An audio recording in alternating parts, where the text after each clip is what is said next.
De retour sur le plateau de la matinale avec nos deux invités et analystes. David, bonjour. On vous retrouve pour les Market Movers US et Dow Jones plus deux valeurs. Alors au niveau US, les marchés étaient fermés hier en raison du Memorial Day. Exactement, donc ça n'a pas trop bougé. Même la semaine dernière, on a eu une semaine dernière qui a fini en hausse, mais on voit que les marchés sont plutôt calmes pour le moment.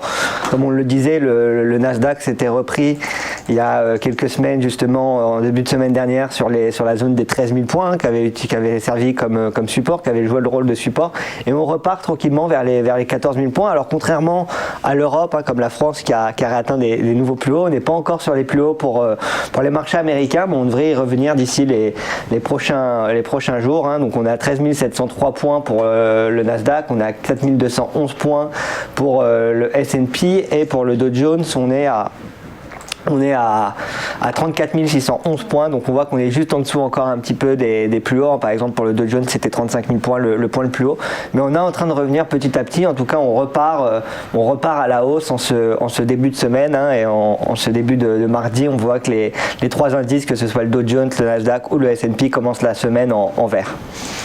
Alors le deuxième indice, c'est Amazon qui se lance dans le cinéma avec ce rachat qu'on n'attendait pas du tout de la MGM. Exactement, la MGM qui est une salle qui est des studios de cinéma connus pour la tête de lion, qu'on a l'habitude de voir en début de film.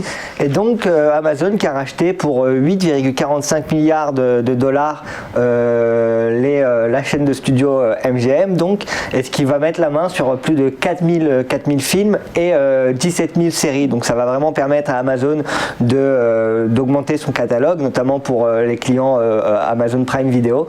Et donc c'est une acquisition qui a fait beaucoup de bruit sur les marchés, mais qui en termes de performance pour Amazon n'a pas eu l'effet escompté. Bon, faut dire que Amazon est quand même assez haut. Elle possède beaucoup de cordes à son arc, si je puis dire, dans son business. Mais on voit que Amazon est toujours aux alentours des 3223 points. On voit qu'il y a un support assez important au niveau des 3000 points pour Amazon, et on pourrait revenir sur le plus haut, qui jouerait le rôle de résistance, qui est assez bien marqué au niveau des 3500 points. Et ça a été l'une des principales nouvelles la semaine dernière à Amazon, qui commence à vouloir concurrencer Netflix de plus en plus, ou même Disney. En parlant de Netflix, eux qui ont annoncé justement la semaine dernière réfléchir à lancer une offre dans le cloud gaming, donc dans le jeu vidéo. Et donc on voit qu'aujourd'hui tous ces acteurs, que ce soit Amazon, Netflix ou même Disney, diversifient un peu leurs activités et essayent de vraiment devenir le leader de ce marché. Alors on reste dans l'audiovisuel avec ce groupe AMC qui a le vent en poupe, notamment grâce au trader Reddit. Qu'est-ce que c'est en fait le trader Reddit?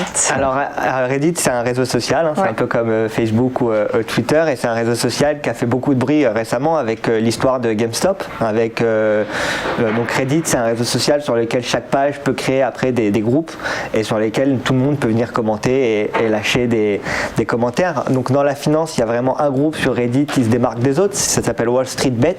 C'est un groupe qui avait déjà fait parler de lui avec l'action GMI, donc GameStop, qui était passé d'une vingtaine de dollars on était monté à 450 pour après revenir et redescendre un petit peu.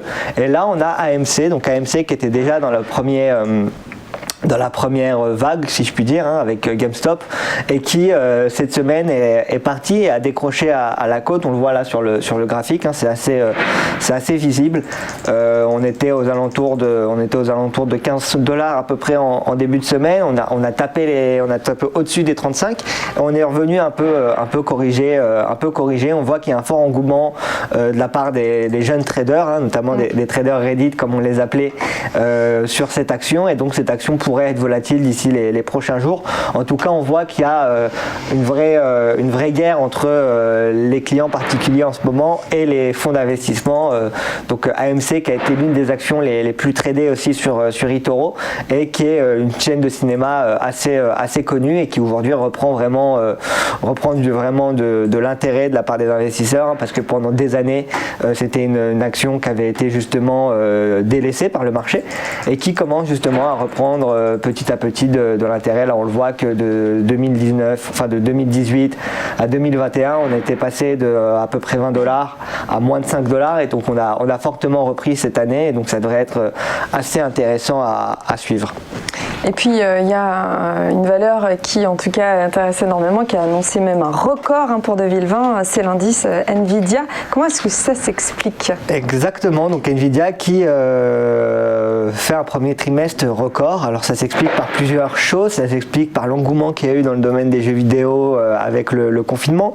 Ça s'explique aussi par l'engouement qu'il y a eu autour des crypto-monnaies. Nvidia est bien connu pour proposer justement des cartes graphiques et ce genre de choses, donc qui permet le minage de crypto-monnaies. Donc ils ont eu une forte demande à ce niveau-là.